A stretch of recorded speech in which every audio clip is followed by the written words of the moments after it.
So we all strive to be the best version of ourselves. But the question is, how do we really get there? Nothing in life is a straight line, certainly not in business as well. So, my guest today will take us through how you go about releasing the best you, and we'll share some of the insights and his story as well, because we've all got very different stories, but we all want to be the best version of ourselves.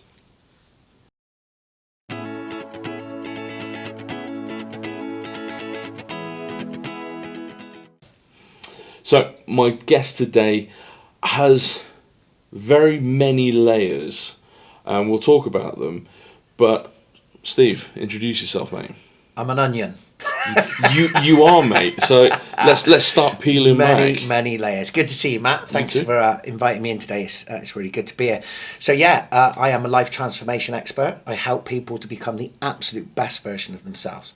And I've never met anybody yet that is actually operating at their absolute peak. So every single person that I meet could be a better version of themselves. So I like to do that to help people, because when I see them transform, when I see them grow, when I see them move forward, there's no better feeling, mate. When you know that you have the skills and the ability to help somebody to become even better than where they are, it's lovely. It's life-changing, mate. I suppose the biggest question for anybody out there is how the hell you become a life transformation coach. Do you wake up one morning and go, I'm going to transform somebody's life, or I can do? How did you get to that place in your life? Okay, so I think the first thing you need to understand is that to be a life transformation expert, you have to have transformed your own life. And like many people, I've been lower than low. And in life, sometimes you feel like you're at rock bottom, and then you fall a bit further and a bit further. And I think you have to go to those depths to understand the pain, the trauma, and the experience of being at that point. And then when you start to figure out how to climb out of that hole, how to grasp a little further and climb a bit higher, and to find yourself from that point down there to then becoming even better than you were before, again, that it's a life transformation, and I think, mate, I didn't wake up one day and go, I'm a life transformation expert. What I woke up one day and realised is actually all the crap that I've put up with, all the shit that I've been through, all the experiences, all of the depression, the anxiety, the suicidal thoughts, all of the stuff that I've been through and come out the other side. I didn't think to myself, right, I'm an expert. What I thought was, I can help people. I can help people who are going through what I've been through, because I've looked in that mirror.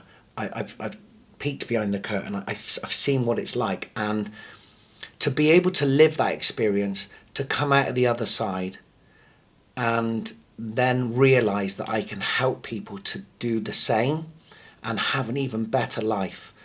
That's when I realised. And also as well, I don't want to be rude to anybody, but for me, the term life coach, it's a little bit fluffy for what I do. I'm a little bit more direct sometimes, and I think I do coach people, but I want people to know that I'm an expert in what I do, because I've really been there.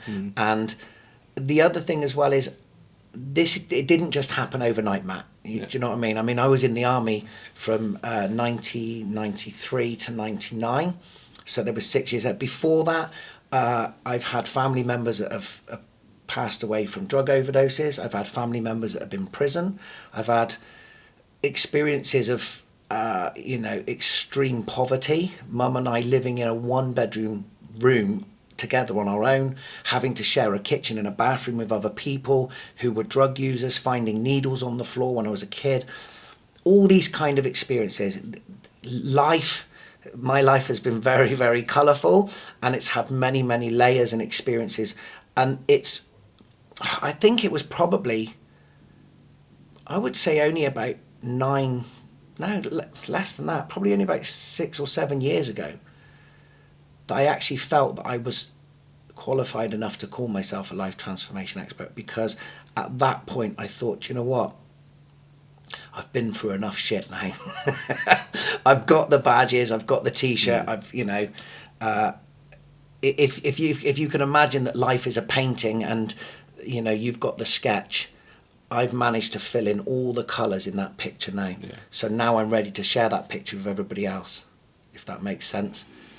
Yeah, and I mean, you touch upon quite a lot of different areas and different experiences and different journeys. I mean,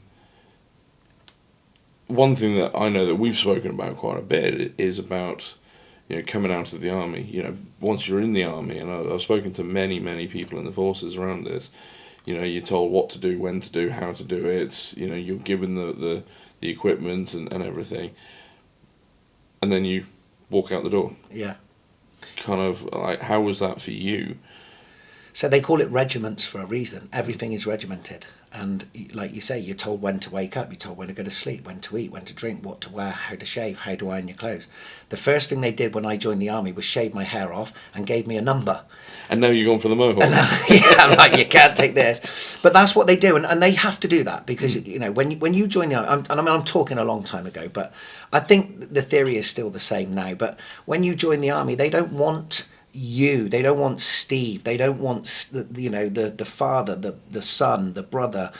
They want something that they can mold into exactly what they want, which is a soldier. So they have to strip you of that identity, and I totally get that. So as when you go in, you're given the number, you're given the haircut, and I mean, let's face it, most of us know how to shave.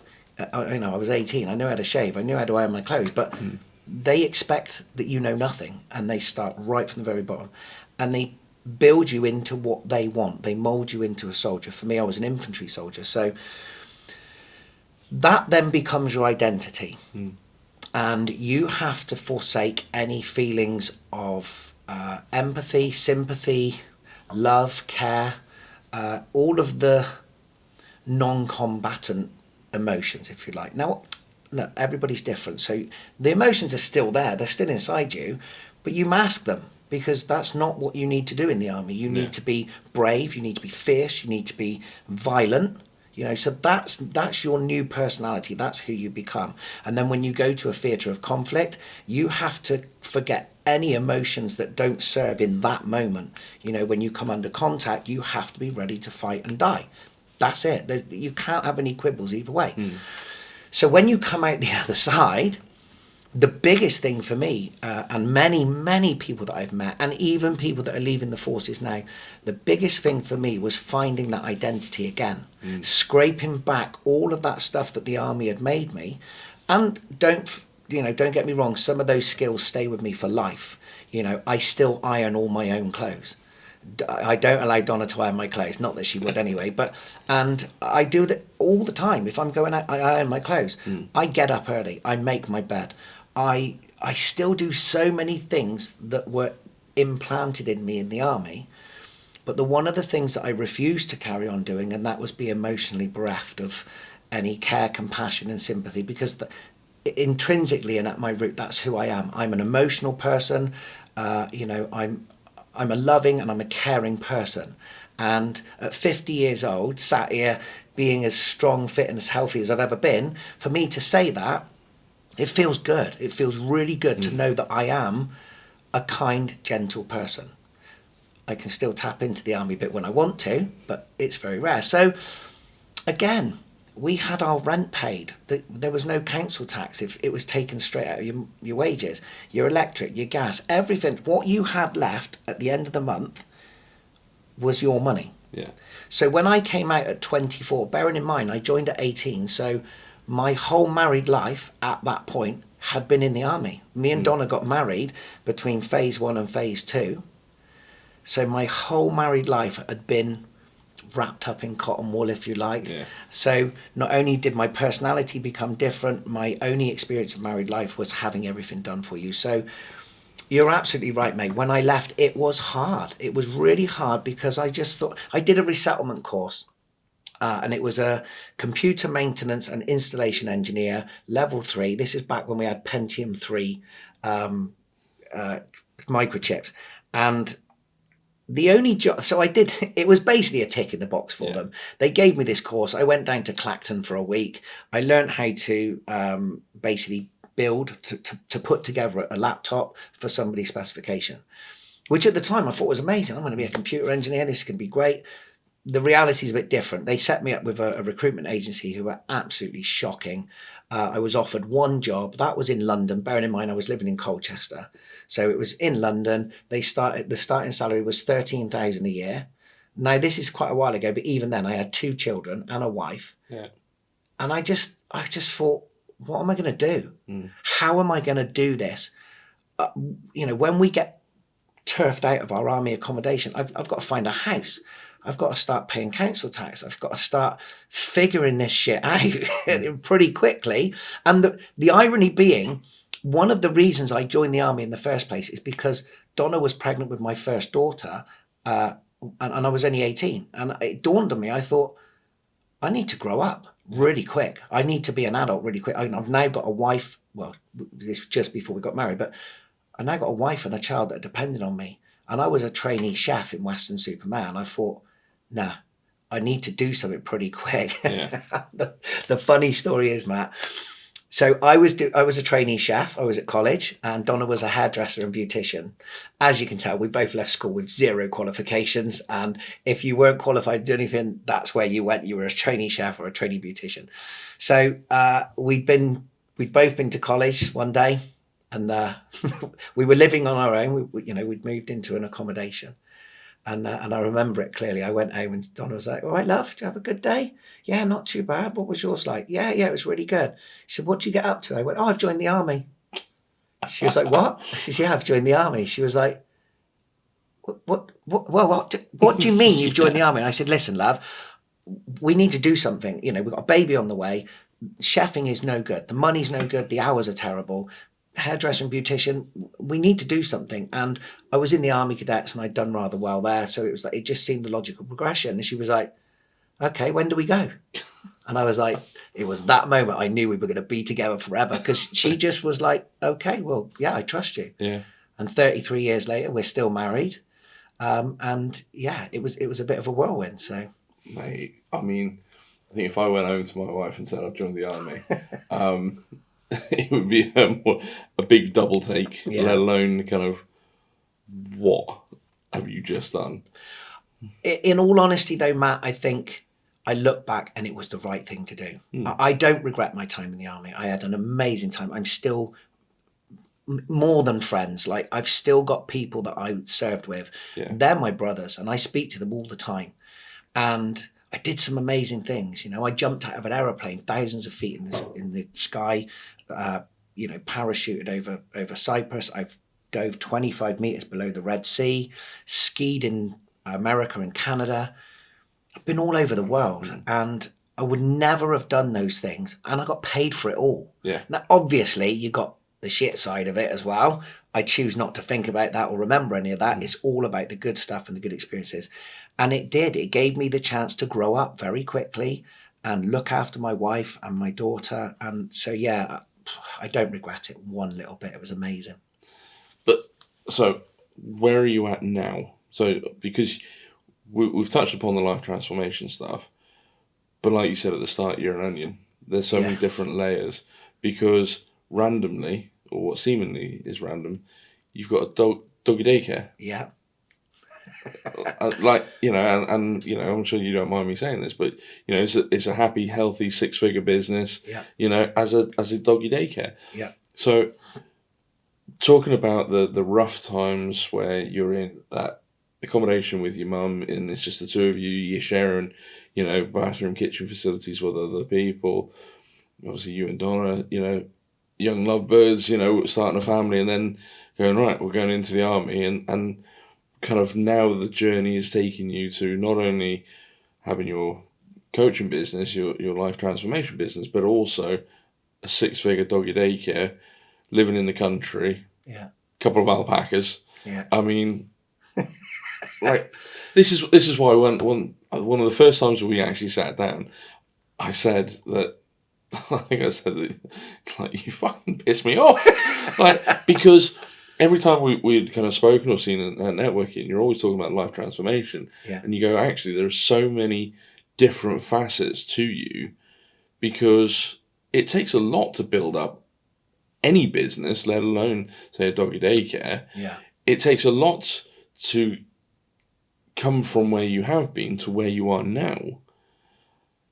Like, tell me about it. Kind of like how did the doggy daycare even come around? You know, what have been the challenges for building that business?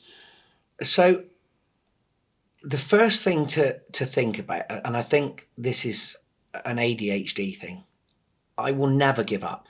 I never ever give up, Matt. And I've done so many things in my life. We could be here for a long time. I've never 3 episodes worth at least. But I've never given up. I've tried something, it hasn't worked. I've tried something, it hasn't worked. And it was only recently that I realized this. I used to have this thing up until a couple of years ago. I used to feel like a failure all the time, because I've released 3 albums with one band. I released 3 albums with another band, but none of them made me famous. None of them got into the top 10. I've had 2 restaurants. I've had a takeaway business. I've had a burger van. I've had, like you say, the doggy daycare centre, the grooming salon. We've got 8 alpacas, 7 sheep, 4 peacocks, 2 pigs, 15 chickens, 2 cockerels, 2 dogs, 2 cats, 4 grandchildren. I'll tag the grandchildren on the end. Yeah. I do solo gigs singing. I do duo gigs, trio gigs, full band gigs. So I've been an electrician's mate. I've been a carpenter's mate. I've been a plasterer. I was a plasterer for a long time. I've been a head chef in a primary school.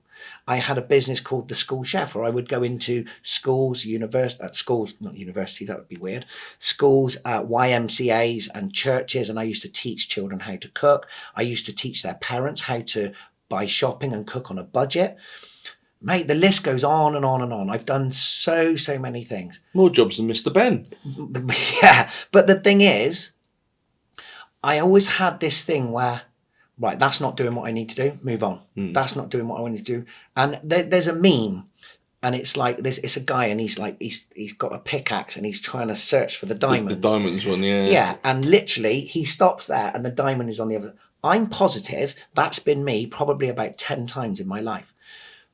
But what happens in my head is, once the shininess comes off of it, once the novelty wears off, or once I don't feel like I'm getting what I need from it, even when other people would see it as a success, I think to myself, nah, it's time to move on. It's time to move on. And I used to think years ago, Matt, I did a year at university doing a music technology course. And I look back sometimes and I used to think, I wish I'd have gone to university and studied in one subject and built a career out of that subject. And then I look back and I think, I can't think of anything worse for a person like me to experience that. Yeah. And I say to people, like when I'm doing my life transformation coaching, there's a section in it where it's called Learn to Let Go. And it's where you learn to let go of things that don't serve you in your life anymore. And one of the things I say to people is, imagine now being a vet. Okay, you've gone to university for 7 years to learn to be a veterinary surgeon. You then leave university, you go and work in a veterinary practice, or you set up your own practice or whatever. Imagine having the realization at that point that you hate it and it's not what you want to do. You've got a choice then. Yeah. Do I carry on living something that I hate, but I worked so hard for? Or do you say, oh, well, it is what it is. Right, what's next? So that, for me, that's been my life over and over and over. Plastering, for example. I had a great little plastering business. I did it for quite a long time. And I started to realise I just didn't like it. I didn't enjoy it anymore. And again, I absolutely don't mind admitting. Some mornings I would wake up and I would physically cry, because I would think to myself, I've got to go and do this shit again. I've got a Mercedes AMG outside. I live in a big house. And I've backed myself into a corner because I've got to pay for all this stuff now. And the only way I know how to do this now is by plastering, because it was a good job. But I hated it. Yeah. My shoulder was hurting, my neck was hurting, my back was hurting. Donna was my labourer. Donna used to come with me plastering. So in 2 ways, you know, that was a good thing and a bad thing, because she couldn't do any of the lifting work. So I was doing the lifting work and then I was plastering, and it was destroying me. So I think that's just how I am and how I've been. And I now see that as a superpower. I now see that as that's my life. And if I had have been that person that went to university and just did the one thing, I'd be a boring shitbag. But I just wouldn't be happy. I wouldn't be fulfilled. And listen, the 6-figure business, that's down to Donna. The one constant thing that has been through our business life is that doggy daycare. Donna basically said to me we were living in Weston, we were in a 4-bedroom semi-detached house, and we had like a garage at the back. It was a tandem garage. We couldn't find anywhere that we were willing to leave our dogs. We didn't like kennels. Yeah. So Donna said, can you convert the garage for me? I was a plasterer. I'd been a Chippy's mate. I'd been a Sparky's mate. I'd been a Tyler's mate. I knew all this stuff I needed to do. She said, oh, can you convert the garage? Because I want to create somewhere where we can leave our dogs and maybe somebody can come over and let them out when we go on holiday and stuff. So I said, yeah, no problem at all. A few people come around. That looks pretty awesome. You know, my dog would like to stay there. And we're like, well, yeah, we don't mind. And that it grew from there. And Donna has been absolutely laser focused on that, which has been amazing because it's allowed me to go off and do all my harebrained stuff whilst making sure that we have that business. And then when we left Weston-super-Mare, we moved to where we are now. We bought 6.5 acres of land. The barn was a 100 square meter derelict barn. It had 3 stables. And again, we got there and I'm like, you know, in the Matrix, when Neo stands there and he visualizes something like all the guns or whatever. Yeah. The first time I walked into that barn, honestly, mate, it was derelict. It was rusted. The floor was just rubble. It was a disaster zone. But I had a vision and I'm like, this is it. This is what we can do now. This is our next step to building a great business. So although I will take some credit for it, because obviously I built it, where we are, and I converted the garage, Donna's the one that's kept us online with that. So we'll finish the podcast there and we'll get Donna in. Yeah. But so let's go back as well, because one of the things I want to go back to is you saying about going to university. Yeah. And actually potentially just having that one job, that one career, for the rest of your life. And I've always said that, when kids are in school and picking their GCSEs and things like that, and you've got to pick them at the end of year 9, going into the last 2 years. Mental. What the 13, 14-year-old knows what they want to do potentially for the rest of their life at that stage? I certainly didn't know. Insanity, mate. It is insanity. The only one thing I knew, which is weird, but the one thing I knew when I left school... You didn't want to do plastering. I didn't want to do life. No, I knew... This is really weird, and I know where this is rooted now, and I know why. But when I left school, I wanted to be married with a child by the time I was 18. And I now know that the reason that was is because I was looking for security, because I came from a single-parent family. My mum brought me up, until I was 13 on her own. She had boyfriends, but none of them were significant. So I was always looking for that security. So the only thing that I knew that I wanted was to be married with a child by the time I was 18, and then the universe gave me Donna, and we're still married now. Yeah. Do you know what I mean? So, you're right. It's insanity to first of all, let's not go down this road, because I think it's absolutely bizarre that we have different learning capabilities. We're auditory, we're kinesthetic, or we're visual, or audio digital. So we have different learning. Why are we still, in this day and age, teaching kids the same thing over and over in the same way when we know full well that the learning spectrum is so wide? That kid and that kid have 2 different learning abilities and learning styles, yet you're still going to make them sit there and read from a textbook. Yeah. Even at 50 years old, Matt, I cannot now... I can read, obviously. I'm intelligent enough to read. I can assimilate the information. But this little thing here, 3 pages in and I'm gone. Yeah. And I have to go back. And I'm like, just the thought of having to sit in a classroom now as a child doing this, like Audible. Audible is probably one of the best things that's ever happened to me. Yeah. I am learning so much by listening to these audiobooks. Now, if you ask me to read a book, I've got stacks of books. I want to read them, I just can't. Yeah. I physically can't read them. And I'm learning French as well at the moment. Try and learn French at 50 years old with ADHD. I didn't like doing it when Mate, I was in my teens, so yeah. But I'm getting through it, and because it's something that I want to do, it's another layer for me. So, but yeah. So going back, like say, I always said to my kids, listen, life is going to be what it's going to be. All I ask of you is that you give 110% every time you do something. And if you don't want to go to university, if you don't want to do your A levels, you don't want to do whatever, that's completely up to you. Yeah. I will support you in every single thing you do. Now, I have 2 daughters. One's 32 and one's 30. One's an accountant and one's got 4 kids. Literally, like miles and miles apart. They're both very well-rounded, they're respectful, and they are lovely human beings. But I was never, ever going to say to them, show me your report card. This is bad, this is bad. All I ever... And I say it to my grandchildren now. One of them wants to be a professional footballer. Do you think I'll do that, Pappy? 1,000,000%, son. Go for it. If you want to be a professional footballer, don't think about anything else. Think about being a professional footballer. Yeah. When you go to school, give it 110%. Make sure you learn. But if that's not your focus, what happens if he doesn't become a professional footballer? I don't know. But I know he's going to be all right, because he's got us to guide him through. My other grandson, he wants to be a weapons officer in the Navy. I'm like, where's that come from? Yeah. I haven't got a clue. Do you think I could do that, perhaps? Yes, mate, 100%, go for it. Do you see what I mean? So it's like, if I said to them, no, you need to concentrate, study at school, make sure you get your exams, all the rest, I understand that they are going to need the exams to get into certain phases to move forward. That's why I always say to them, give it 110%. But if they get it wrong, so what? Do you not think that that's kind of the slightly more traditional route of, that you've got to go to, you do school, you do college, you go to university, and you get a career for life type thing? Yeah. And I certainly think that's not the way these days. No. And I know that because my old job, and it was just a job, but for me, I thought it was my forever career. Mm-hmm. And kind of letting that go and exiting that, probably actually almost killed me. Yeah. Physically and mentally.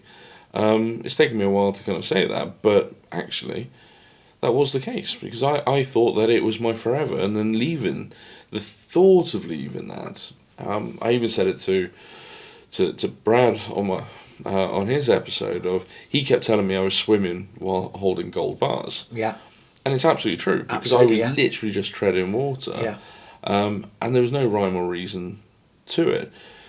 And I think that's a great attitude to have, of going, right, yeah, if you want to do it, then do it to your full commitment, and we'll back you to the hilt. But if it doesn't work out, so what? Yeah. Just move on, do something else. I'm a shiny new thing person. Oh, look, there's a butterfly. Oh, look, there's whatever it is. Yeah. And listen, I'm not the most successful person I know. I'm not the most unsuccessful person I know. I live in the countryside. I've built a beautiful house. I'm surrounded by animals. We've got no light pollution, no sound pollution. This isn't a flex. This isn't about my ego. It's about the fact that I have built my life on my terms. Yeah. When I left the army, it was like, okay, I'm not going to be told what to do by anybody ever again, apart from Donna. Yeah. Apart from the real boss. So yeah. So that's the crux of it. Me and Donna, we've teamed. Yeah. And I think we all know the power of partnerships, especially in business. It's very important to team up with people and to do a journey together, whether that's podcasting, whether it's marketing, whatever it is. Partnerships are power. So for me and Donna to find each other when we did, by the way, we were childhood sweethearts, but even though we got married at 18, we used to go out with each other at school. So it went way back before then. Yeah. Do you know what? Sorry, a little side thing. A friend of mine from school, Wendy, she sent me a picture a couple of months ago. And it was a picture at I think it was her 10th birthday party. And it was a picture of me, Wendy, and a couple of other people sat on her settee in her front room. Sat next to me was Donna. And we were like 10 years old. How bizarre is that? And it was really weird. And I say, imagine if those 2 kids there knew that they would be married to 33 years and forever. See, look, shiny new. I forgot what I was saying. But again, I think... Oh, sorry, yeah. It's building life on our terms. Me and Donna have come together. We're very fortunate that we found each other when we did. We support each other in everything we do. And I think that's why, put it this way as well, I get a little bit emotional when I think about this, but I can sit here and I can say 1,000,000%, Matt, 1,000,000% without a shadow of a doubt. If it wasn't for Donna, I'd be dead. If I wouldn't be sat here because of all the shit that I've done to myself, to my body, and all the crazy things. Donna's been the one constant. Sorry, mate. That's fine, mate. Donna's been the one thing that's kept me driven, kept me focused, pulled me back on track. And as you know, I gave up alcohol 9 years ago. 9 years ago on New Year's Day, come in. And the reason I gave that up alcohol and drugs and many other things was because I knew that I was going to lose Donna. If I lost Donna, I'd probably lose my kids. If I lose my kids, I'm going to lose my grandkids. But even at that point, it was still like, I was still doing it. I was still going out and being a fucking asshole, excuse my language, but not having any respect for her and her boundaries. And all the way through my life, like being in the army and then being in a band and drinking and just letting people down all the time. Do you know what I mean? And it came to a head 9 years ago. Again, I don't know, we've got onto this, but 9 years ago, I had an episode where, so long story short, my band did a gig just before Christmas. I got to the venue at 3:30 on the Friday afternoon. Just a crazy bender weekend. And long story short, one of my daughters and my son-in-law found me in a doorway at 10 o'clock Sunday night, covered in my own blood. I don't even remember them finding me, if I'm honest, Matt. They took me home, and I had 3 days of alcohol poisoning. And like that was it. Donna was like, that's it, we're done. I hope the fucking hangover is worth it. 33, or back then it was like 26 years marriage or whatever. I hope it was worth it. And it sort of like punched me in the face. And my daughter sat on the end of the bed, Shannon, and she went, Dad, I want you to walk me down the aisle like you did Chelsea. No, sorry, Matt. It's fine, mate. It's fine. Take your time. She said, I want you to see my kids grow up like you're seeing Chelsea's. And I just thought, you selfish prick. Selfish, ignorant, arrogant, egotistical prick. And I just thought, something's got to change now, because this is low. This is the lowest it's ever going to get. You ain't getting lower than this, mate. You're fucking everything up. Everything you've ever done has culminated to this point, to the point where my daughter's scared that I'm going to die. My wife's ready to throw in the towel, and just everything we built, she's ready just to bin the lot because of me and my selfishness. So it was at that point that I thought something's got to change, and I started to recognise that actually my life without Donna and the kids, it's not even worth it. And to be honest with you, Matt, that was the lowest. But I had other episodes after that as well. Even being completely sober, I've had an episode where I've thought about taking my own life. And again, I never thought I could get any lower and lower. But when you do, you get lower. But hey, everything I see now, it was to test me, to educate me, to show me that actually, you can do.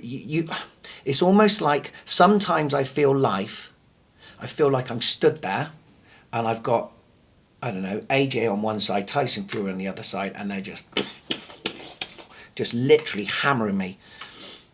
And it's hard sometimes, but I also now know that all the stuff that I've been through in life, becoming a life transformation expert, has allowed me to build up the tools, the resilience, and the armour that I need to win these battles every single time. So, like I said, that moment where that situation happened, that was the turning point. And I think, again, that happened. Then the thought of suicide happened on 2 different occasions. And it was on the other side of those that I realised that I can help people to transform their life. And by the way, that, the emotional thing there, there's still work to be done. I know that. I'm a work in progress. And by the way, it's easy to tell other people how to live their life. Yeah. But doctors don't treat themselves. They see a doctor. A therapist has a therapist. A coach has a coach. So, but what I do have, I have gratitude for the fact that those thoughts and those feelings are still there, because it keeps me focused. It keeps me actually, that's a little reminder. My subconscious is coming going, remember, when you talk about this, feel those feelings, notice those things that you felt back then, and stay on track, my friend. And I think this is something, it's so powerful that when you have something in your subconscious that is so powerful that it can have that effect, but keep driving you forward, it is a blessing.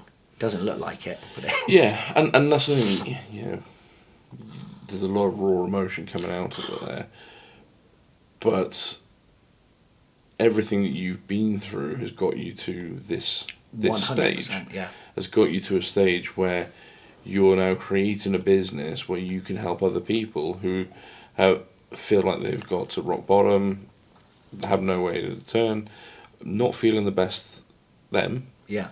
And now you can utilize your experiences, and it's one of those things that I've spoken to a lot of people recently about it. Of there are lots of coaches and people out there who have never walked the walk or don't have the war wounds. Yeah. To say, well, I've been where you are. You, on the other hand, have a whole wardrobe of different uniforms. Yeah. You've walked the walk. You've been there, done it, and had to deal with those demons, those events, deal with the potential of losing it all as well. Yeah. And you've come out the other end. And talking about coming out to the other end, you've got the program Release. Yeah. Release the Best You. Talk to me about that. So what are the stages of the program?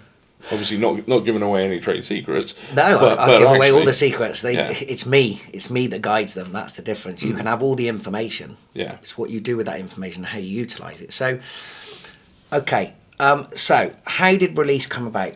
Do you want the honest truth? Absolutely, mate. I swear this is the truth. I woke up one day and I said, Donna, get me a piece of paper. She went, what? I said, get me a piece of paper. I had dreamt Release. The army teaches you about mnemonics. KISS, keep it simple, stupid. Yeah. Prior planning and preparation prevents piss poor performance. Failing to plan is planning to fail. All these things the army taught you, okay? So I had been thinking about how I could help people for quite a long time. So years ago, one of my best friends from the army, still a great friend now, Martin Webster, lives down in Cornwall. He came out of the army, had PTSD, terrible. He lost his wife, he lost everything. He was sleeping in his car on Newquay Beach. He went and did a course in NLP, spectrum therapy and hypnosis. He messaged me, he's like, Stevie, you need to come and do this course, mate. It's mental. And listen, I don't know if I have ever had PTSD. I don't think I have. Donna thinks I have, but I don't recognise it. So I've never been to the depth. Well, I have, but in a different context to where Martin had. And I felt so happy that he reached out to me, because I went and did the course with him. Yeah. Then I went and did a master practitioner's course, so at the next level up, basically. And then I started trying to help people, and I set up a company or a business, but it just wasn't there. It wasn't right for my life at the time. So it kind of went to the back of the mind for a period. But then, of course, life kept moving forward. I had more experience and more experiences. And I come to the realization that actually I want to start helping people. And I went to bed that night thinking about it. As you do, you just, Yeah. And I'm a firm believer, Matt. I'm not a religious person, but I believe the universe moves in ways where I do believe in the law of attraction. I believe in manifestation, all the rest of it. And I honestly believe that the universe gave me Release the Best You. That sounds mental. When you get to know me, actually, you'll figure out it's quite doable. So I went to bed and I thought about, what's the Tony Robbins, Unleash the Power Within. Yeah. And then you've got Unleash Your Inner Champion. All these things, and I didn't want to. Unleash is an American word, so I was thinking release. How do I? So release what? Release the perfect person. Release the champion in you. Whatever. And I just thought, release the best you. Inside every single person is the best version of themselves trying to get out. So just release the best version of yourself. So then it was like, okay, so how do we do this? And I just went back through my life and I thought, okay, along the journey that I've been on, what are the steps that have made me get to where I am? What are the realization moments? What are the things I've had to do to achieve, to move forward? So if you think of the word release, RELEASE, 7-step program. That sounds good. Most people have a 7-step program. Yeah. So then I thought, okay, so let's be clever with this. R, recognize who you are. E, evaluate your situation. L, learn to let go. Expect the best at all times. Allow yourself to be great. Set yourself up for success and expect the best at all times. Still don't quite know where that came from. The universe. But it is quite powerful, and certainly as you were going through it, you know, like learn to let go. Yeah. But it has to be done in that order though, Matt. Yeah. They have to run in that order, because until you recognize who you are, and when I say recognize who you are, I don't mean who you see when you're shaving or when you've had a picture taken. What I mean is in there. When you recognize how you experience anger, sadness, fear, anxiety, stress, worry, shame. We all experience these things pretty much every day, sometimes unconsciously. But when you can recognize, like, where do I feel anger? I feel anger here and in my head. And how does that feel? Well, it feels tight, you know, and it's like, so when you feel stressed, like one of my ways that I feel stressed, I feel like I've got a headband on, you know, like John McEnroe. Yeah. That's your kid, Dad. Well, that's your mum and dad kids. Anybody who knows about anger knows about John McEnroe, yeah. So he used to wear a headband, sweat right over there. So when I get stressed, I know when I get that feeling, I'm stressed. I might not even be aware of why I'm stressed, what it is, but I know that I'm stressed. It's like your spidey sense. That's it. Yeah. So, and the gut feeling. So when I feel sadness, when I feel sadness, it's all over my body. It's kind of a, you know. So when you recognize who you are and how you experience these things, this is something I say all the time. Awareness is everything. When you understand how you experience these things, and you're aware of them, awareness is everything. When you're aware of something, you can change it. When you're not aware of it, you can't change it. Yeah. And when you change one thing, everything changes. It's like choosing a different path, isn't it? And you know, you saying that, I always think about Dr. Steve Peters' book, The Chimp Paradox. Yeah. And thinking, okay, well, when I read that, for me it was a revelation of going, oh, okay. Ting, you know, light bulb. Yeah, because again, you know, things happen and you react. Yeah. You don't take that second to think about why. Yeah. You know, why has this happened? What could have happened here? And you just launch on it. But when you do take a step back, and I must admit, it's probably worn off a bit now, because when I first read the book, probably for the next month or so, I was all over it mentally of going. Aware. I was really aware of when something happens, like somebody doesn't turn up for a meeting or somebody's late or something like that. I'm aware that there are other situations and other circumstances that have caused them to do that. And therefore I need to understand that it's not an insult to me. I'm not taking, you know, don't take it personally. It's a knock on that actually that person could be in a really bad situation. So a bit of understanding and a bit of compassion goes a hell of a long way. So it really is, and setting out those pathways. Yeah. And noticing that you have a choice. You have a choice to act, react, or not act. Do you know what I mean? Yeah. So again, when we go to recognizing who you are, and awareness is everything, thoughts become feelings, feelings become emotions, emotions become behaviors. So when you're aware of who you are, let's take that for example. So in any other situation, your thought would be, oh, he's late again. We're talking about me now, aren't we? Because I'm always late. I knew you'd do it. I wasn't. There are other things happening here. Yeah. Subconsciously, I know you were talking to me. So he's late.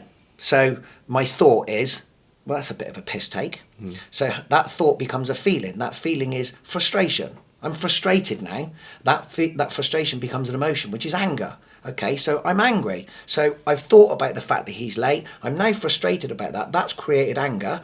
And in a split second, I'm going to throw something at the wall, or I'm going to kick something because he's taking the piss. I give up my time. I'm stood here waiting, and he can't even be bothered to be on time. Do you see the process there? Yeah. The thought becomes feeling, feelings become emotion, emotion becomes behaviour. So when you're aware of how you experience these thoughts, feelings, and emotions, that's when the control comes in. Yeah. And like you just said, you're perfect example.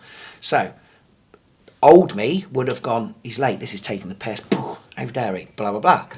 But actually it's like, he's late, I recognise this. Now normally I would start feeling frustrated and angry, and I'd probably lash out at something, but now I'm aware of my thoughts and how it affects me because I recognise who I am. I can change the pattern. I can change it, and actually I can have a little bit of understanding and compassion. There's a million reasons why you could be late. Yeah. It is what it is. But it's also then shifting that mindset of going, what does this make possible? Yeah, absolutely. And that's a really, really small thing of going, okay, well, if somebody's 15 minutes late, well, it means that I could spend a couple of minutes sending a couple of emails. Yeah. And that means that I've reached out to people. What does this make possible? Yeah. And for me as well, it's been a lovely, lovely recognition that I'm in control of everything. Everything I do, think, or say, nobody on this planet can make me do, think, or say, or feel anything that I don't want to. Yeah. So it's like anger is how we punish ourselves for other people's actions. So, for example, when you're driving in the car or whatever, and this comes under the recognising who you are, because again, so when I drive now, my family all laugh because we've got quite a powerful vehicle, and they all, you drive like a granddad. I'm like, yeah, I am a granddad, so I can get away with driving slow. So, you know, for example, when you're driving along, somebody cuts you up, old me would have gone, bam, bam, getting all anger. They just like give me the bird in the rear view, and then they're gone. Yeah. And then I'm angry for the rest of the day. They don't give 5 minutes. They don't care. They're not bothered. They're gone. So I'm now punishing myself for something that they've done. And likewise, when somebody says something to me and it's against my values or my beliefs, or it rubs me up the wrong way, or they insult me, listen, I have the power here, not you. You call me what you want. I really don't give a shit. Yeah. Because whatever you think of me, it's none of my business. Why should I care? Every single person that I interact with at all times is going to have a different view of me and who I am and how I am. It's none of my business. I don't give a shit. But that's one of the biggest things that can hold people back, isn't 100%. it? And I know that I've recognised that in myself over the years of thinking what other people that I've worked with might think about what I'm doing these days. And that stopped me from putting things out there. So I know that for 2 or 3 years, that's really held me back. Yeah. What could have been made possible if I had just gone, fuck it, mate? You're in the majority. Most people I meet, and fear is the unknown. That's all it is. I always say that fear leads to courage. Courage leads to discipline. Discipline leads to success. If you just imagine fear is a door. All that fear is I don't know what's on the other side of that. How am I going to be judged? How are people going to see me? What are people going to think about me? Once you get rid of that fear, you open that door and you go, I don't give a shit what people think. I've now got courage. I've got the courage and the conviction to do what I want because this is my life and I'll be in control of it and I'll be aware of everything I need to be in control of. So fear's now gone. I've now got courage. I've got the courage to do what I want to do. Then I have the discipline to stick with it and stick the course. The course might change. We need to be flexible. But now I'm disciplined enough to know where my goal is, what my dream is, what my purpose is. So I'm now disciplined to stay on this path, and then you get to success. But if you let that door of fear close and stay closed, well, you're not going to achieve anything. It's the roller coaster, isn't it? That you're queuing up for the roller coaster, and you're hearing all these screams, and you're hearing the as everything's going by, and you're going shit. Look at all those loop-de-loops. Look at that. Oh, it's going so fast. Look at all those people screaming. Then you get on and you ride it, and you go, let's do that again. Yeah, as quick as possible. And I've been there like years and years ago. I wasn't really a roller coaster kind of person. I was on a college trip to Disneyland Paris, because we were learning about the IT setup, whatever. Yeah, early access to the park, fine. Yeah. And going on and queuing up for the Indiana Jones roller coaster and going, oh shit, it's going backwards. Oh my god, what's this? Went on it, stayed on it. Yeah. It was a quiet day, and loved it. But it was always the fear. It's that first bit. Very easy to go, well, there's the exit. Jump off before you actually get on and worry about it. But like you said, once you find out what's on the other side of that door, and you go, oh, it's nothing. Is that it? Yeah. So there's two things here, two points that have just come to mind. First of all, I recently went to Thorpe Park with my grandchildren. Never been to Thorpe Park. Never been a roller coaster person. Yep. Exactly the same. Stood in the queue, hearing all the screams and all the rest of it. My second grandson, Oliver, he's like white knuckle. We're not even on it yet, and he's looking, and he's like, I can't do this. I can't do it. I said, why? And he's like, what if it crashes? What if it comes off the rails? Whatever. I'm like, what if it doesn't? Look at all those people on that. Imagine how many thousands and thousands of people that have been on this ride in this last month, never mind the last years, and you think that because you, one person, one tiny little speck of dust in the universe, you think that because you're going to get on that ride that it's going to crash. What are the chances of that, Ollie? What are the chances of it crashing just bit because heavy for you, Grant. But he's like, yeah, that's a good point, actually. I'm like, there you go. Just get on and enjoy it. It was called, it's Smiler, I think it was called. Yeah. I shit myself. I couldn't let him see that. Do as I say, not as I do. Yeah. So, but again, he got on it and he was like, that was insane. I love it. That was brilliant. So this is what I try and teach my grandkids. Again, it's like, I have to sometimes internalize my shit before I give it out, because it's like, okay, let's think about this. Let's look at the bigger picture here. Again, millions of people have been on these rides. Yes, they do. I mean, planes fall out the sky. People have car crashes.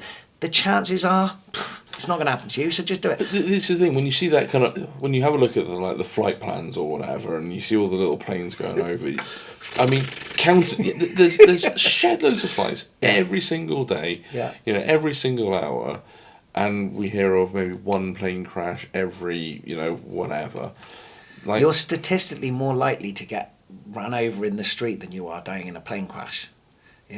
And the other thing for me, so I mentioned earlier that when I was serving in Cyprus, I did 15 parachute jumps, which was insane anyway. It was beautiful. Imagine jumping out of a plane in Cyprus with the sunshine and the beach and the sea below you, and you're just floating down on a parachute. It was insane. Yeah. So first of all, you do static line jumps. So you do all your drills, you have your practice sessions and stuff, and then the first time you go up, it is scary.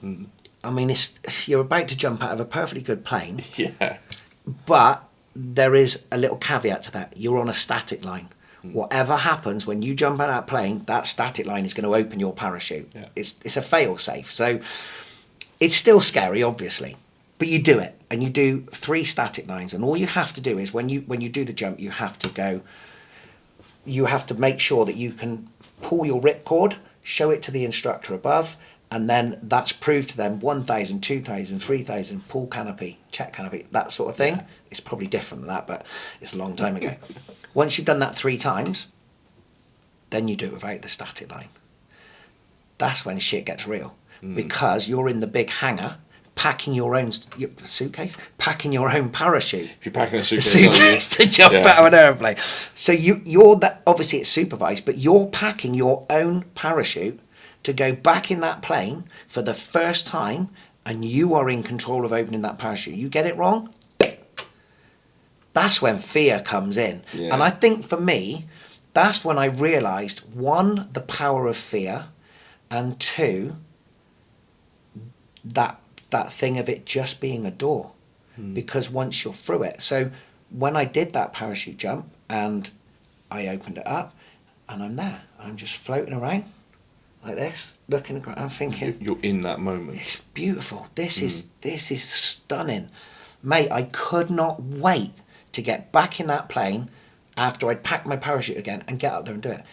We did it 15 times. The last time we went up, he said, right, we're gonna do a rear exit. So you sit in the door like that, 3, 2, 1, and then you go out backwards. Yeah. And then you tumble, because you have a centre of gravity, you pull yourself and it levels itself out and you go. But the thought of coming out backward, you've just done it 14 times forwards, but doing it backwards, that's a different thing. And I remember, clear as day, the instructor was like, I went down like that, he went, "Your lace is undone."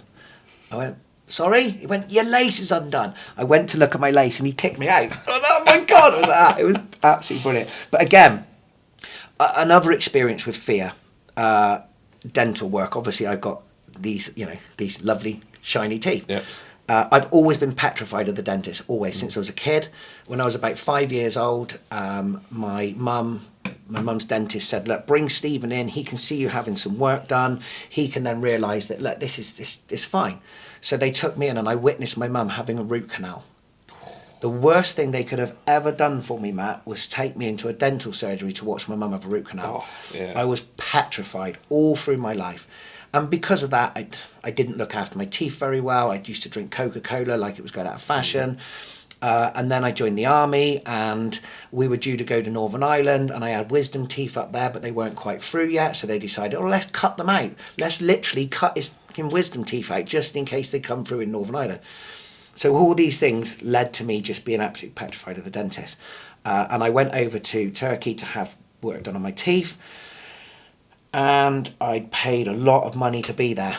And I went to the thing, she did the x-rays, I paid the money, and I was thinking, right, I'm going to go back to the hotel now and then we'll do tomorrow. And she was like, right, okay, if you go out, have a coffee, get nice and relaxed, and then we'll start.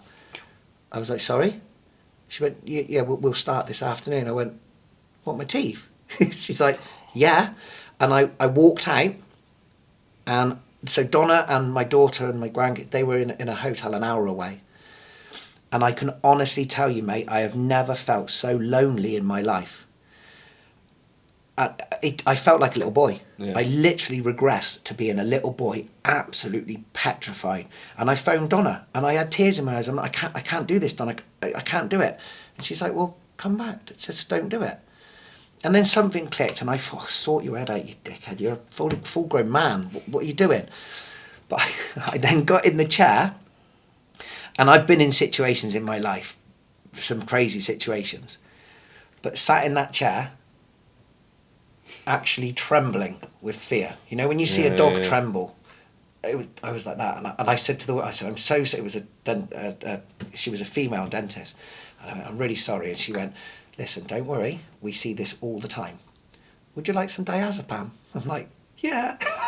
So she gave me 2 diazepam. I went outside, sat in the waiting room. 10 minutes later, she went, are you ready? I'm like, yeah, do what you want. But it was that. So I still know that even though I know how to control it, it's there. It's always there. And this is the thing I say to people. But some fear is good, isn't it? That's it. It's the flight or fight, thing. So stress, anger, fear, they serve a purpose. They drive you forward. They drive you to achieve something. The fear of failure keeps you going. Yeah. The stress of not being able to... The definition of stress is when you feel that you neither have the time or the experience to complete a task. Sometimes it's good to have a bit of stress because it drives you forward. Yeah. But it's awareness. It's knowing that anger, that sadness, that fear, it has a purpose and it has a place. Most people that I meet, they don't have that awareness. So... going back to what we were saying, so recognise who you are. The next one is evaluate your situation. Once you know, Matt, once you know how you experience all these negative emotions, then you have to evaluate your current position in life and say, right, okay, what is it in my life that creates this stress, this anger, this sadness, but also what creates happiness, joy, excitement, passion. Rather than looking at the negatives. Don't look at the negatives. So why aren't I doing more of that and less of that? You need to evaluate all your life and say, right, what job do I do? Who do I associate with? What's my hobbies? What are my goals? What are my plans? What are my purpose? All these things. Because once you evaluate your situation, you can then go on to the next one, which is learn to let go. Yeah. So you recognise who you are, you've evaluated your situation, now you know what it is. What do I need to let go? And what will my life look like when I do let go of these things that are holding me back? That might be fear, it might be anger, it might be sadness. The irony being is, it could actually be someone. Yeah. So you might have gone through all of your life so far, And all of a sudden, you now have an awareness that the biggest cause of stress, anxiety, worry, fear, shame, guilt could be the person you've been married to, or the person you've been in business with, or the person that you spend most of your time. There's a very, very common saying, Matt. You become the sum average of the 5 closest people to you.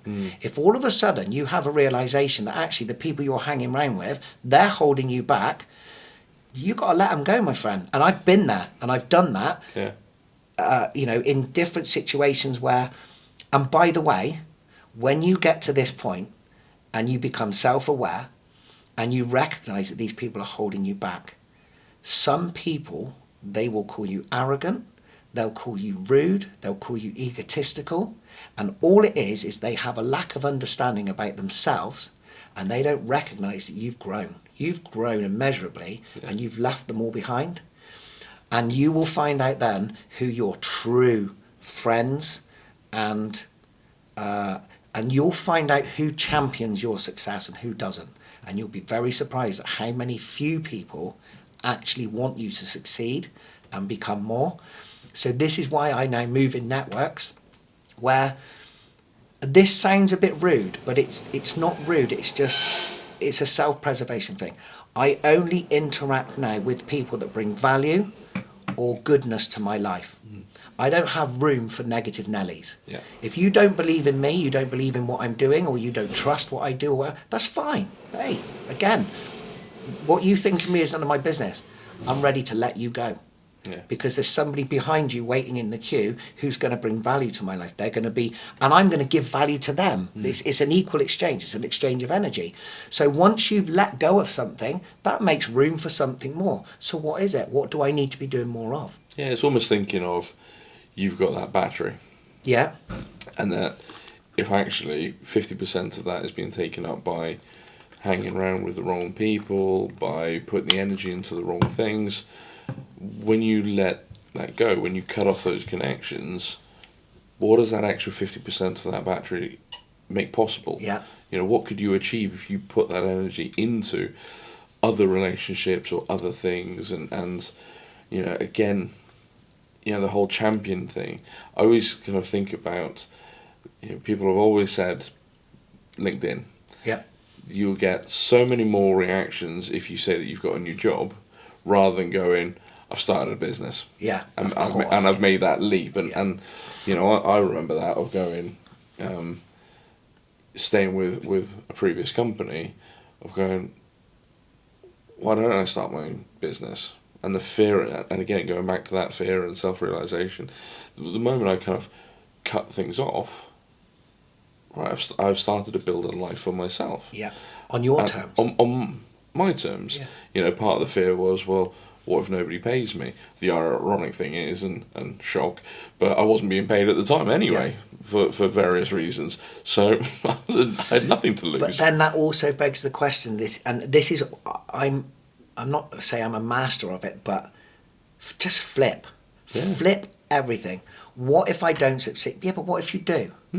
What if what if it doesn't work out? But what if it does? Allow yourself to have that success. On, think about it that way. But again, I seem to talk to a lot of people about this these days, of going, it's almost like that American kind of aspect of, an entrepreneur who's failed 7 times is still celebrated as somebody having the guts to go out and do it, rather than kind of almost in this country, if you go, told you it wouldn't work, mate. Told you it wouldn't work. That was a stupid idea. You might as well give up now. Do you know what? So this is the way I look at it, right? I'm sat at a table. I'm at the head of the table, and I've put all the food on the table. My food is my knowledge. Okay, there are only so many seats at this table, and I will welcome anybody to sit at that table. The minute you sit down and you show me disrespect, or you don't turn up with your true self, or you don't bring something to that table, you've lost your seat, mate. And there's only so many seats at that table. That's how I look at it. My life is, I ain't getting a rerun at this. I've got one chance at this life, and it's taken me a long time to figure my shit out, and it's taken me a long time to get rid of these negative people. I try and help people to a certain degree, that if they don't start to help themselves at some point, because most people will, they're energy Dysons, they'll take. When you get to a certain point and you go, listen, I've given all I can give here, we're done. And again, this sounds harsh, but like I said to you, I'm not a life coach, I'm a life transformation expert. If we get to that point, I'm not going to apologize for letting you go. You didn't play the game. You didn't give your all like I gave my all. So off you trot. Yeah. You know. And again, I'm quite ruthless sometimes with my clients because sometimes they need it. For example, I might have a client that says, the reason I am who I am, how I am, is because this happened to me at this point in my life. So they might say, right, I'm going back to my school years and my teacher did this, or my parent did this, or my significant adult did this when I was 10 years old, whatever, and now I'm 45. I literally say to them, so what you're telling me is the reason you have no confidence, the reason you are unhappy, the reason you're sad, the reason you've got anger issues is because of something that happened to you all that time ago. Grow the fuck up. Yeah. Grow up, take responsible for being an adult and make your decisions now. Stop. Just stop the woe is me. And I get, listen, it sounds really harsh and I get that. But that's the truth of it. You can either decide to be bound by all that shit that happened to you 20, 30 years ago, or you can decide, actually, I'm in control now. I'm aware that it's there and I understand it's part of my life, but I'm now going to be in control. And you'd be amazed at the amount of people that go, oh yeah, that makes really sense. But you have to shop that sometimes. Do you think that people don't realise that they have a choice? Mate, this is one of my biggest things.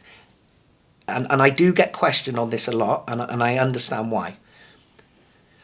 Every single person on this planet has a choice in every single situation. Whether you realise it or not, and a lot of people don't. Look, if your life isn't going the way you want it to, you have a choice to change it. You either do or you don't. If something is happening to you, you can either fight back or you can accept it. If you're not earning enough money, you can accept it or you can change. No one says it's going to be easy, but you have a choice. You can, even in a situation in the forces or, this sounds really bad, but like domestic abuse, drug, alcoholism, all these things, you have a choice. So, and I know it's very hard because I have a personal experience of somebody who's been through domestic abuse, and you see so many people, and I work with people that have domestic abuse, drug abuse, alcohol abuse, and you see this thing all the time.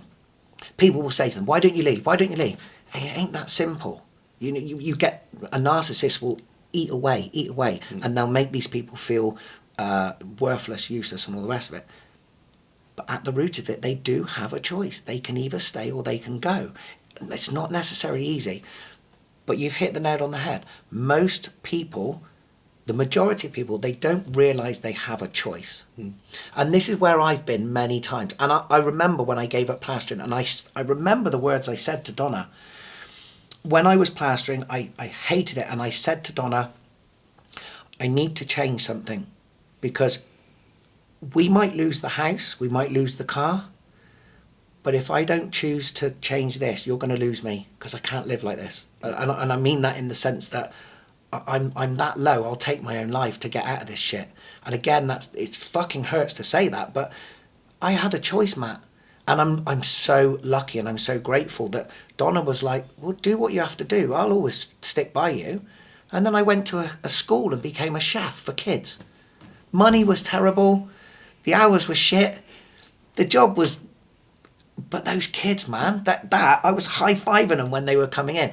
I had a choice. I could stay doing what I was doing to keep paying for that car and the big house and be, affluent, but be miserable as shit. Or I could go, do you know what? I'm going to completely pivot my whole life, not worry about the money, because when money is like a dog, okay? You know when you're chasing a dog, and you call it, remember that meme? Benson! Yeah. Benson! And he's running across the common, and the dog's just running away. To me, money is exactly the same. When you chase money and your narrative is money, I need money. When the more you chase it, the further it's going to run away from you. The minute you stop and you go, all right, I'll go this way. The dog goes, huh? Where are you going? Where are you going? Oh, wait for me. And it comes to you. Money's the same. And I've realised that through my life, because that choice that I had was stay with the money, stay with the pain, stay with the the sadness and the hurt that this was causing me, or actually forget about the money, don't worry about the money, let's go where my heart wants to be, and that is working with children, because I'm making a difference, I'm helping them. That then led on to teaching the kids how to cook. I took the McDougall's baking competition up at the NEC. I took a group of kids to that and they came first. That was amazing.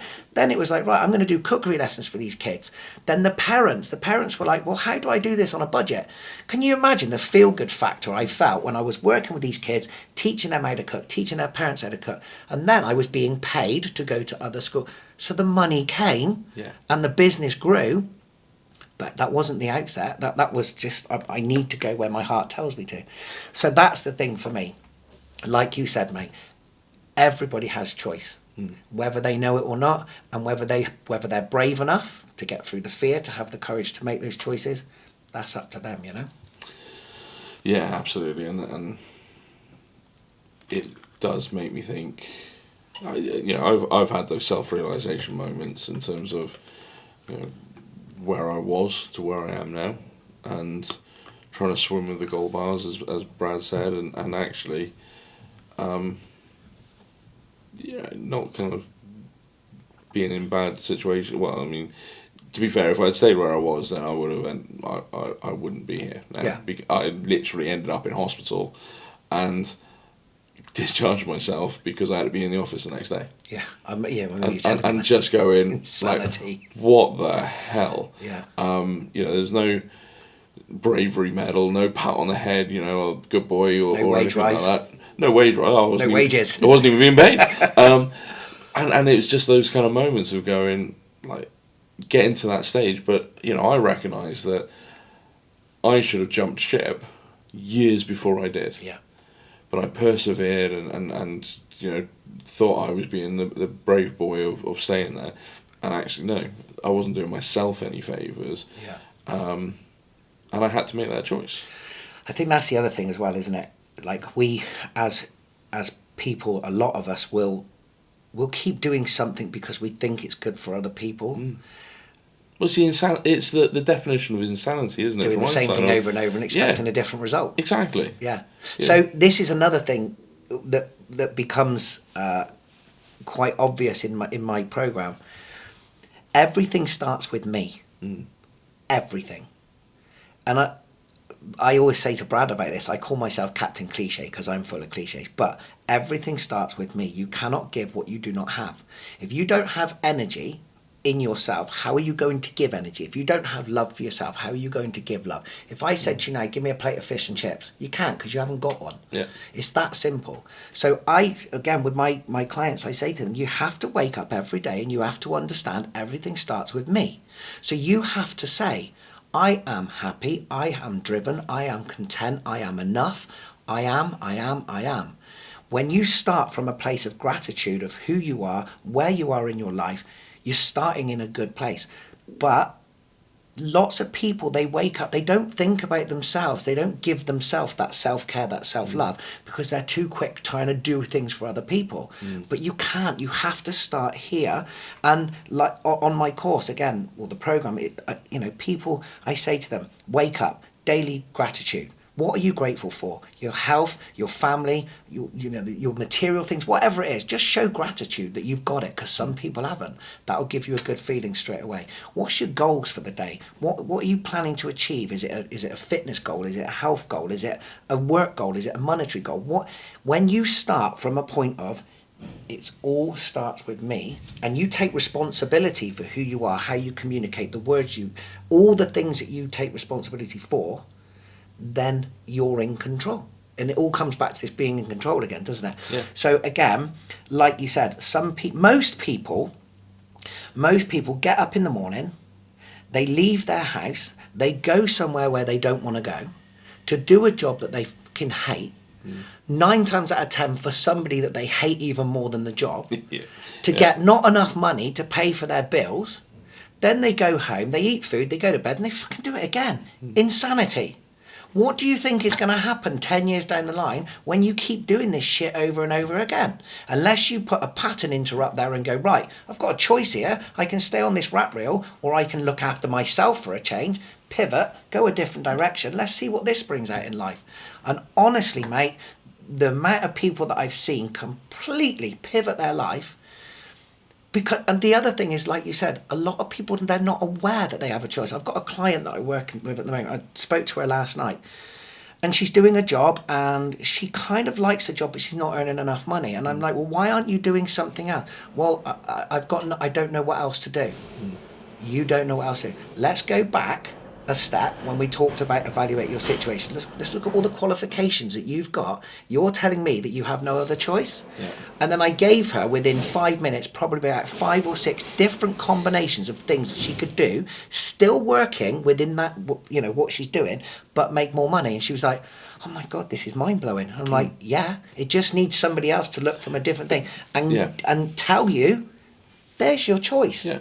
It's that simple. But that's the thing, isn't it? And that's why, you know, coaches are incredibly important, and I think that's why that industry has grown massively, because when you look at professional sports, right, Andy Murray gets a service coach or a forehand coach or a fitness coach or whatever. Breathing coach. Breathing coach, yeah. You know, because, you know, all these things, like, well, we think we know how to breathe, but actually there are other techniques and things like that that will help us and calm us or do whatever. But unless we don't know what we don't know. So unless somebody actually guides us and tells us that. So how can people work with you? So obviously I'm on socials. Obviously my website, releasethebestyou.com. You can sign up to a newsletter there. You can send me direct messages. You can email me at steve or info@releasethebestyou.com. And you just have a chat. We have a chat first, because again, everything starts with me. I don't just work with anybody, because at the end of the day, I need to know that if I'm going to work with somebody, first of all, they're committed, they're going to invest their time and money into themselves. Because one thing I noticed, Matt, lots of people are very reluctant to invest money into their own mental health. They might join a gym, or they might they'll go to a Costa, they'll go out for meals or whatever. When it comes to investing money in there, they're a little bit reluctant. So we have a conversation, and I show them the value of what they can achieve and what the outcomes are. We look at the transformation that I've been through and they go through. So they just contact me, we have a conversation, we decide if it's right for us to work together, and then we start. It's a 10-week program that has 7 steps, if that makes sense. Yeah. So week 1 is finding your purpose. Everybody on this planet needs a purpose. When you have no purpose, you have no reason.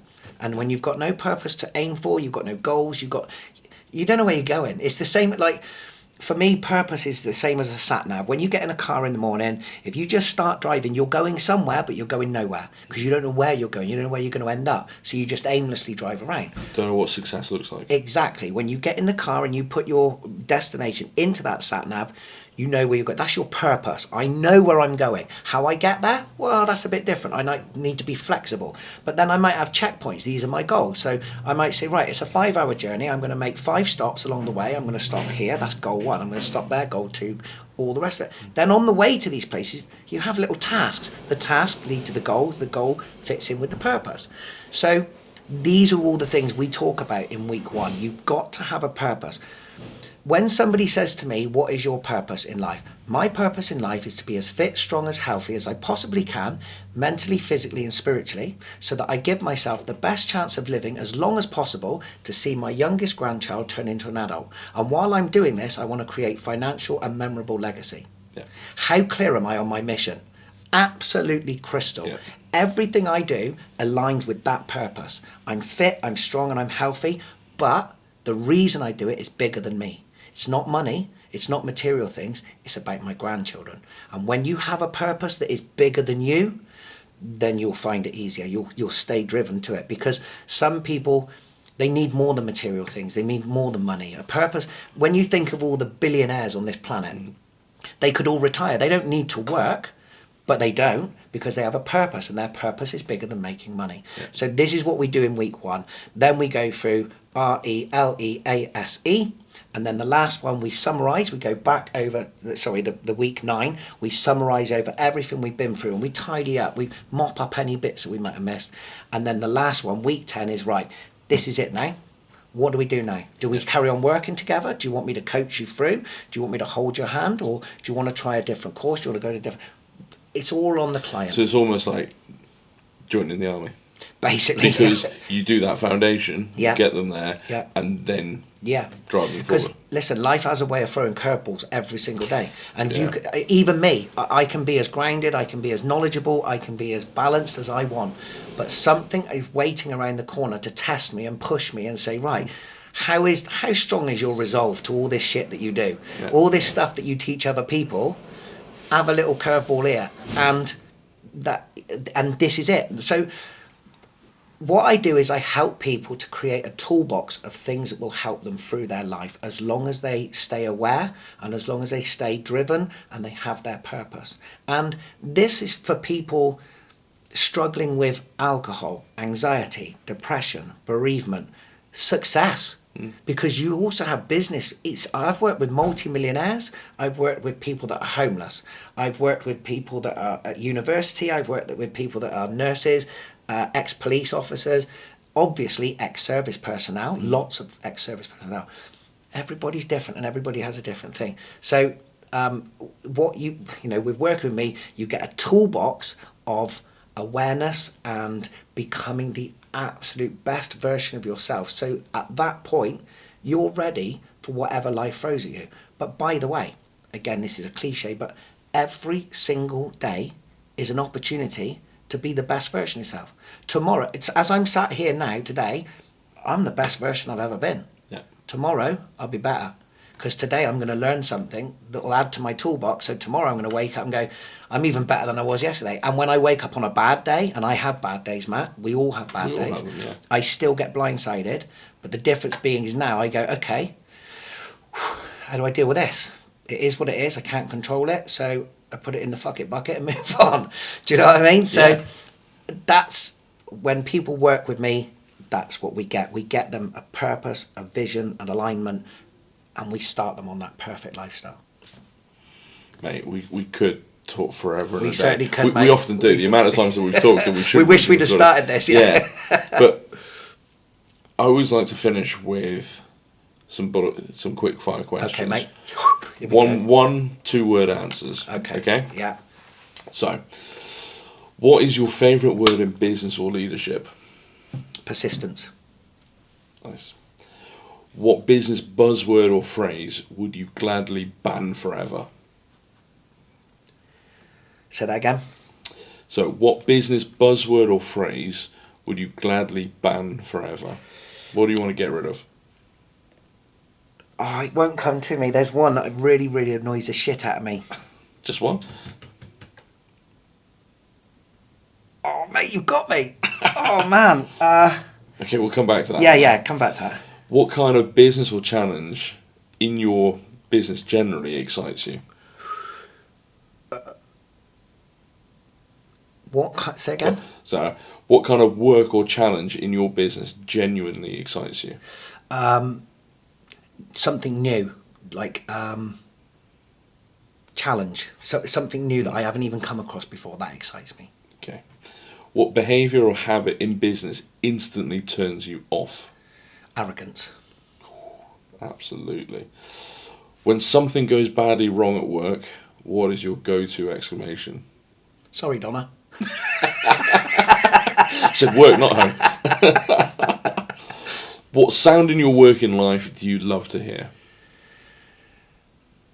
Silence. Really? Peace. Okay. When I'm in my working life and I can hear nothing, I know everything's okay. Okay. And what sound in your working life do you dread? Stephen! From Donna. From Donna, yeah. And if you could not do what you're currently doing now, what other career or role in business would you want to try that you haven't already tried? Well, I mean, what? Do you know what, Matt? Honestly, at this stage of my life, I can't imagine doing anything else. Helping people and helping them to shape their life. I honestly, I do motivational speaking as well, which is great. I'd like to do more of that. There's nothing else. I know. I'm loving where I am. Okay. What job or role would you never want to do? Plasterer. Should have seen that one coming. And at the end of your career, what would you love your team or your clients to say about you? He helped so many people to change their lives. Powerful. Thank you. Thanks, Steve. No Thanks worries for coming in and sharing that raw emotion as well. Mate, honestly, like I say, you get what you see with me, Matt. And I think, as a little parting thing, I think that every person should never be afraid to show their emotions. Emotions are there for a reason, and they are there to be expressed, and they need to come out. So if you're stifling your emotions and your thoughts, feelings, you need to let them out. And I, like I say, I'm a 50-year-old bloke who was in the army. I can be hard as I want, but on the other side of it, when things need to come out, I allow them to come out. So as a parting thing, I would say to everybody out there, be in control of your emotions and wear them on your sleeve, and just be a nice person. Don't be a dick. Don't be a dick. Yeah, absolutely. Thanks for that. Thank you, buddy. So we'll put all Steve's links in the description for the video. So do check him out. Do follow him. Do sign up for his newsletter as well. Thanks for watching. Thanks for listening. Make sure you subscribe to the channel and the podcast as well. And remember, everybody deserves to be the best version of themselves. Thanks, guys.